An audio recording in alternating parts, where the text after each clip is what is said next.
sejahtera bagi kita semua umat yang dikasihi Tuhan, yang selalu rindu untuk kembali merenungkan firman Tuhan.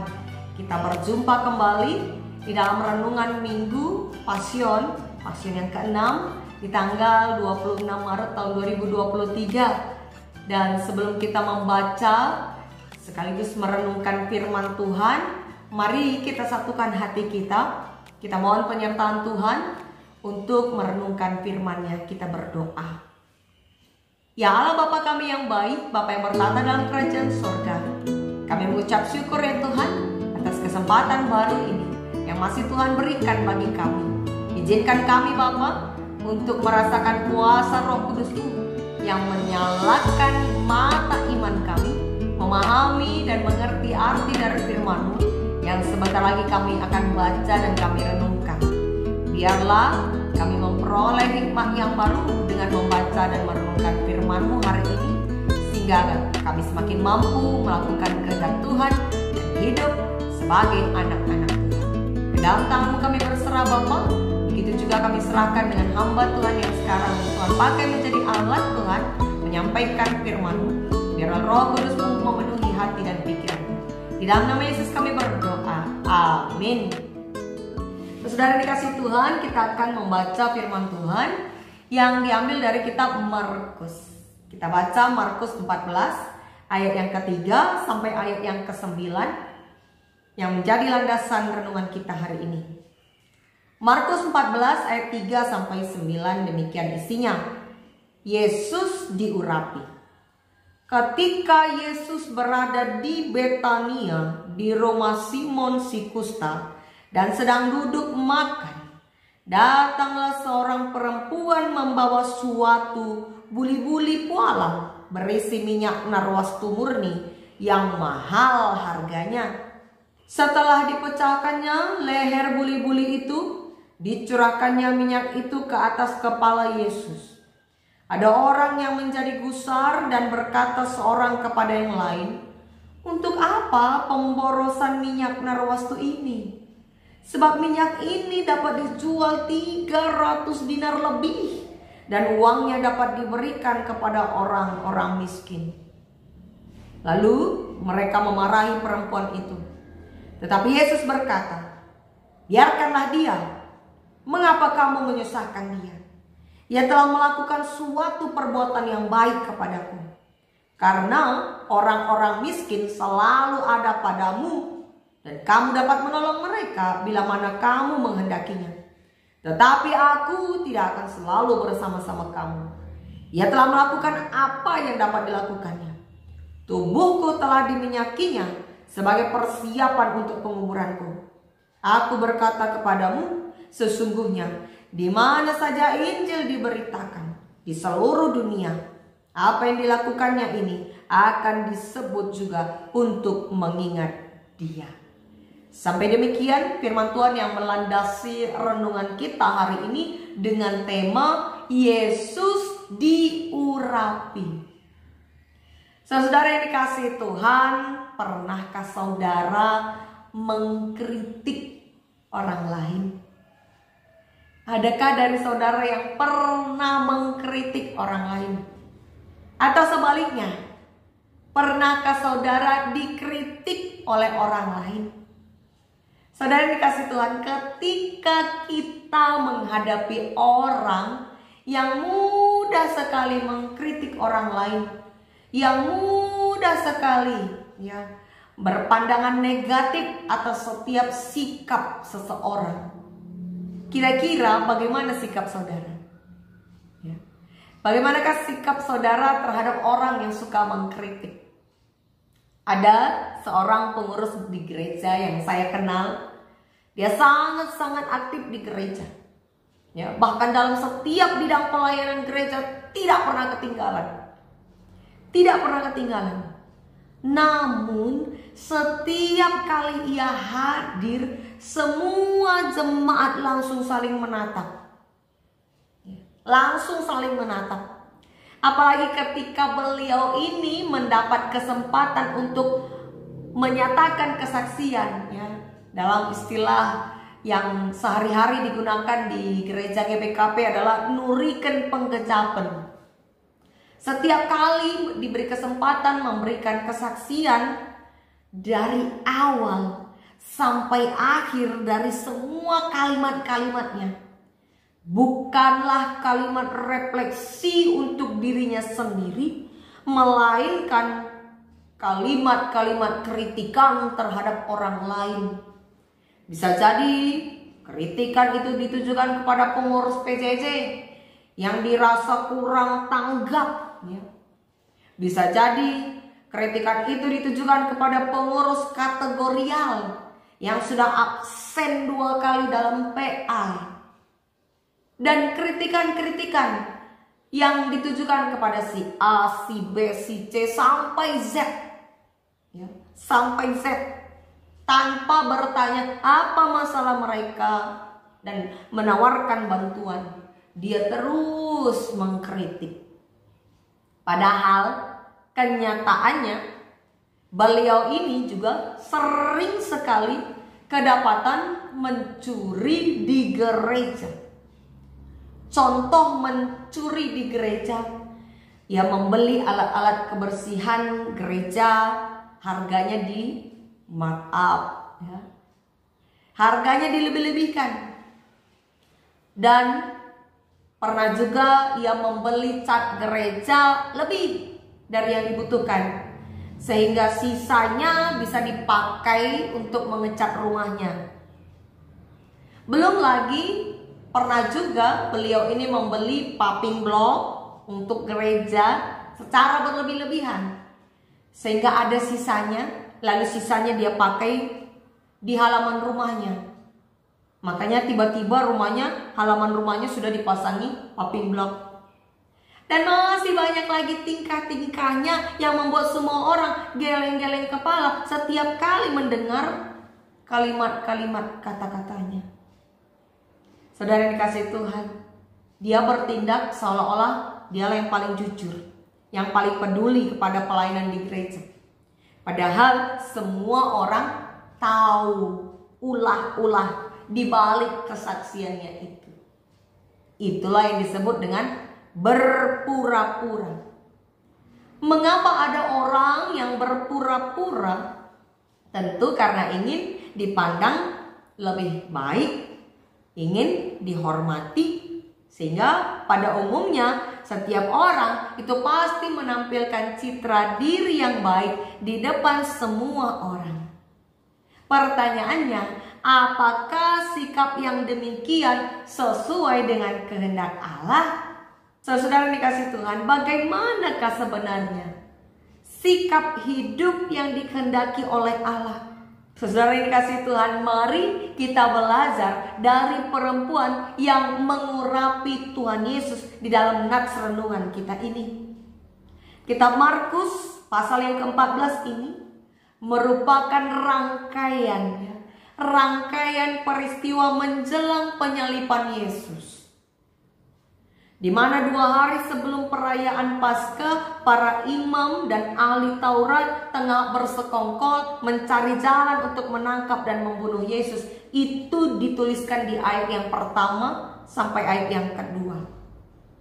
Kemudian ketika Yesus berada di Betania, sebuah desa yang letaknya tidak jauh dari Yerusalem, kira-kira kurang lebih 2 mil, ya. Yesus berada di rumah Simon si Kusta. Simon si Kusta disebut demikian karena dulu dia mengidap penyakit kusta. Yesus duduk dan makan di rumah Simon itu.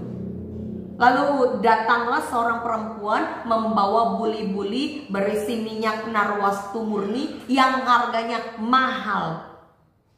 Perempuan itu kemudian memecahkan leher buli-buli itu supaya minyaknya keluar. Dan minyak itu dicurahkannya kepada Yesus, tepatnya di kepala Yesus. Ada orang-orang yang melihat, menyaksikan peristiwa itu dan menjadi gusar. Ya, gusar artinya terganggu. Mereka terganggu akan pemandangan tersebut dan berkata, untuk apa pemborosan ini? Untuk apa pemborosan ini? Sebab minyak ini bisa dijual harganya 300 dinar lebih. Dan uangnya dapat diberikan kepada orang-orang miskin. Ternyata orang-orang tersebut menganggap bahwa apa yang dilakukan perempuan itu hanyalah pemborosan. Hanya menyia-nyiakan minyak yang mahal. Konteksnya di zaman itu 300 dinar itu sama dengan upah 1 tahun seorang buruh ya, atau pekerja biasa. Upah 1 tahun, bayangkan. Upah 1 tahun ditumpahkan dalam beberapa menit saja. Sehingga mereka berkata, untuk apa pemborosan ini? Minyak itu berharga seharga 300 dinar lebih, berarti lebih dari upah 1 tahun seorang buruh. Minyak dengan harga semahal tersebut mereka anggap sayang, sia-sia ya. Kok ditumpahkan begitu saja? Dengan dalih peduli kepada orang-orang miskin ya. Dalihnya kalau bisa itu dikasih kepada orang miskin pasti lebih berguna. Tetapi apa jawab Tuhan Yesus? Tuhan Yesus berkata, biarkanlah dia. Mengapa kamu menyusahkan dia? Orang-orang miskin akan selalu ada padamu. Kamu dapat menolongnya bila mana kamu menghendakinya. Tetapi aku tidak akan selalu bersama-sama engkau. Dengan kata lain, di sini Tuhan Yesus menunjukkan bahwa ia sangat menghargai ketulusan perempuan tersebut. Dan Yesus mengajak orang-orang banyak yang berperan sebagai komentator ketika itu supaya juga memiliki ketulusan seperti perempuan itu. Hendaklah tulus, jangan hitung-hitungan. Begitulah kira-kira. Apa yang mereka pikirkan itu sebenarnya hanyalah nilai ekonomi, masalah duit. Mereka tidak bisa melihat hal yang baik di balik peristiwa minyak narwastu mahal. Di mana kata Yesus, ia telah melakukan apa yang dapat dilakukannya. Tubuhku telah diminyakinya sebagai persiapan untuk penguburanku. Ya, Yesus tahu bahwa kematiannya sudah semakin dekat. Dan tidak ada seorang pun yang memahami hal itu. Murid-muridnya juga tidak paham. Apalagi imam-imam ya. Yang kita tahu imam-imam justru merencanakan pembunuhan Yesus.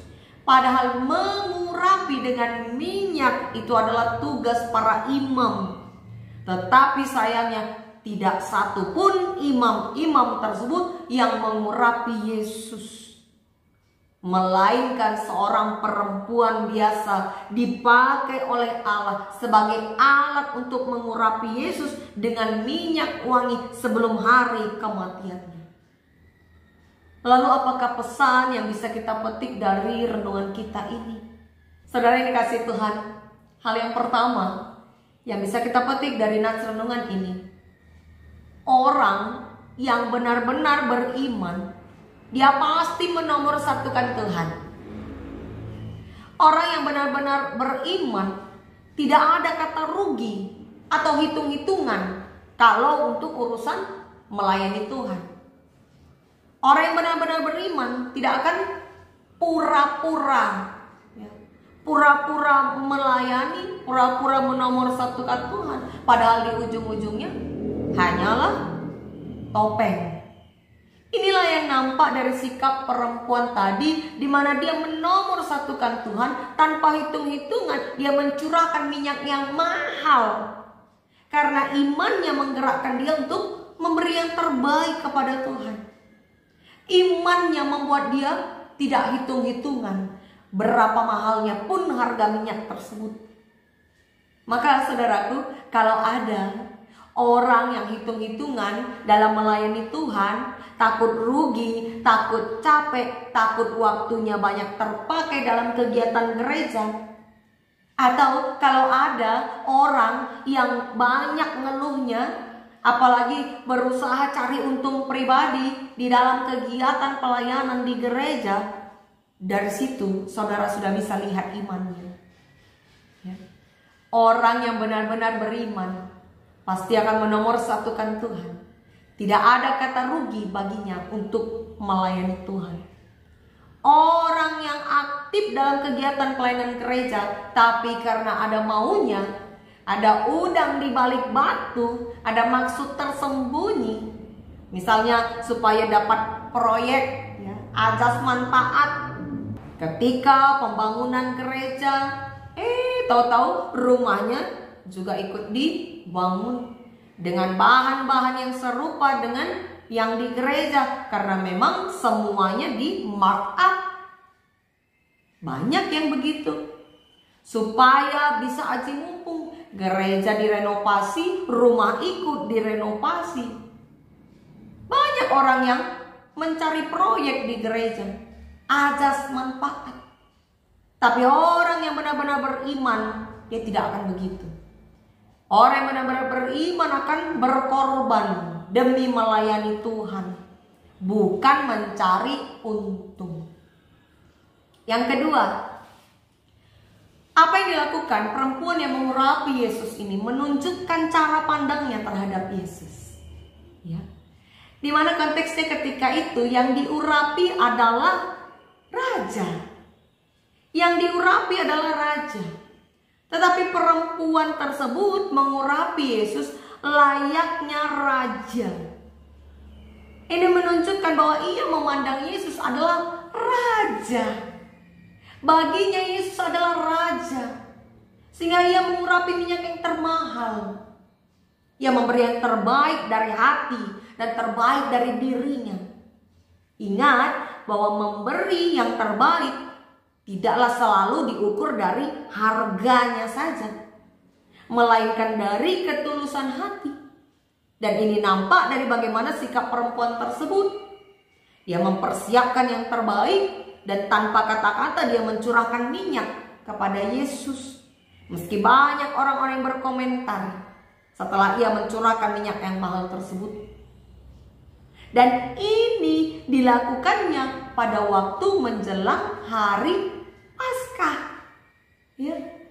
Di saat para imam sibuk berunding, bersekongkol untuk menangkap dan membunuh Yesus sebelum hari Paskah, ini yang mereka sibukkan.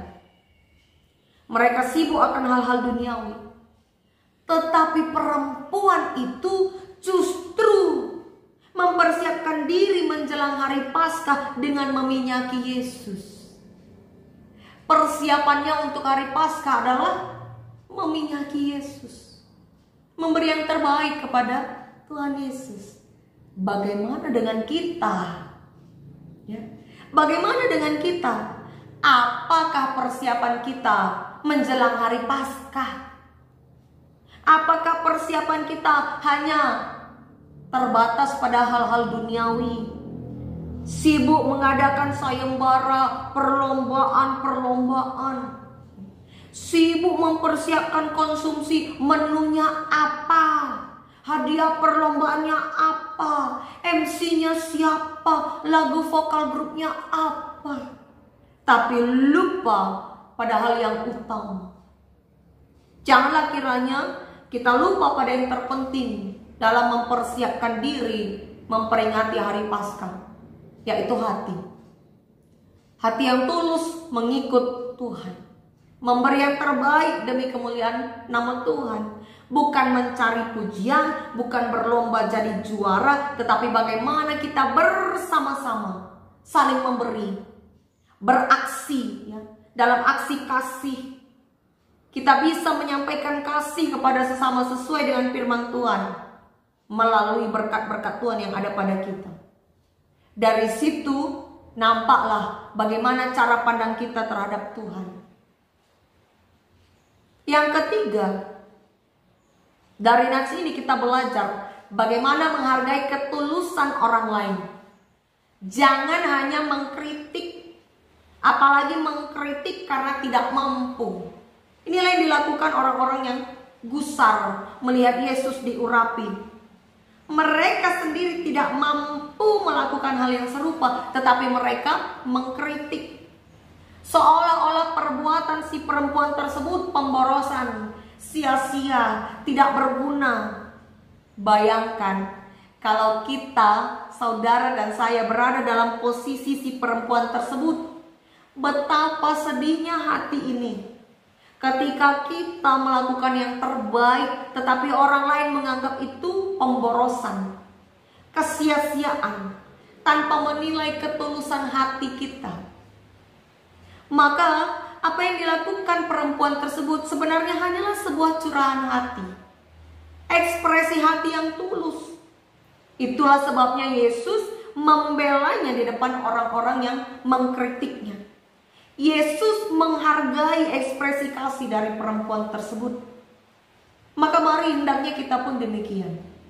Kalau kita pernah dikritik orang lain dan kritikannya itu tidak membangun, maka jangan ulangi hal itu kepada orang lain. Tetaplah menjadi pribadi yang penuh kasih dan tulus. Jangan mengkritik orang, mengkritik dengan menjatuhkan atau membunuh karakter orang lain. Karena suatu saat apa yang kita perbuat akan kembali kepada kita. Jangan hanya bisanya mengkritik, tetapi tidak mampu melakukan yang lebih baik. Tetapi mari lakukan yang lebih baik, sehingga Tuhan melihat ketulusan hati kita. Saudara yang dikasih Tuhan, minggu ini adalah minggu Pasion yang ke-6. Disebut minggu Judika. Berilah keadilan kepadaku, ya Tuhan. Itu artinya. Ini mengingatkan bahwa yang menilai apa yang kita lakukan secara adil itu hanya Tuhan. Yang sanggup menilai perbuatan kita tulus atau tidak itu hanya Tuhan. Karena Tuhan yang maha adil. Secara manusiawi terkadang kita melakukan hal-hal yang baik demi mendapat pujian, ya. Kita berpura-pura tulus, rajin, aktif di gereja, padahal ada udang di balik batu. Kalau udang di balik bakwan enak ya. Udang di balik batu ada maksud tersembunyi. Seperti orang-orang yang mengkritik perempuan tadi, pura-pura peduli pada orang miskin, tetapi sebenarnya mereka iri. Tuhan tahu isi hati setiap orang, dan dengan adil Dia akan membela orang yang benar. Inilah sebabnya pemazmur dalam Mazmur 43 ayat 1 sampai ayat yang kelima, ya, yang disebut Mazmur anak-anak Korah, atau mereka adalah golongan pemimpin puji-pujian di bait Allah, di mana ketika itu bangsa Israel tengah berada hidup di pembuangan, tidak ada lagi kedamaian dan sukacita seperti yang mereka rasakan ketika berdiam di bait Allah. Itulah sebabnya anak-anak Korah itu meminta keadilan kepada Tuhan. Mereka meminta agar Tuhan meluputkan bangsanya dari penipu dan orang-orang yang curang. Karena hanya Tuhanlah yang maha adil. Hanya Tuhan tempat pengungsian dan penolong bagi orang-orang yang berharap kepadanya. Maka hendaknya kita pun demikian. Jadikanlah Tuhan penolong yang utama dan terutama. Berikanlah dan lakukan yang terbaik untuk kemuliaan nama Tuhan. Tidak ada kata rugi di dalam mengikut Tuhan. Dan ingat, tidak ada kata sia-sia di dalam memberikan yang terbaik melayani Tuhan. Mari persiapkan hati dan diri kita menjelang peringatan Paskah, agar iman kita diperbaharui dan kita semakin mampu menjalani hidup sebagai anak-anak Tuhan. Kiranya Roh Kudus memampukan kita melakukan kehendak-Nya. Selamat mempersiapkan diri untuk memperingati hari Paskah. Amin. Kita bersatu dalam doa. Kami mengucap syukur Tuhan. Firman-Mu telah kami dengar, mengingatkan kami untuk mengerti apa yang seharusnya kami persiapkan di dalam memperingati hari Paskah nantinya. Ajar kami Bapa untuk senantiasa berhati tulus, mampu melakukan yang terbaik, melayani Tuhan, sehingga apa yang kami kerjakan tidak menjadi sia-sia oleh karena keinginan-keinginan duniawi yang ada dalam hati kami. Kepadamu kami berserah Bapa, di dalam nama Yesus Kristus kami berdoa. Amin.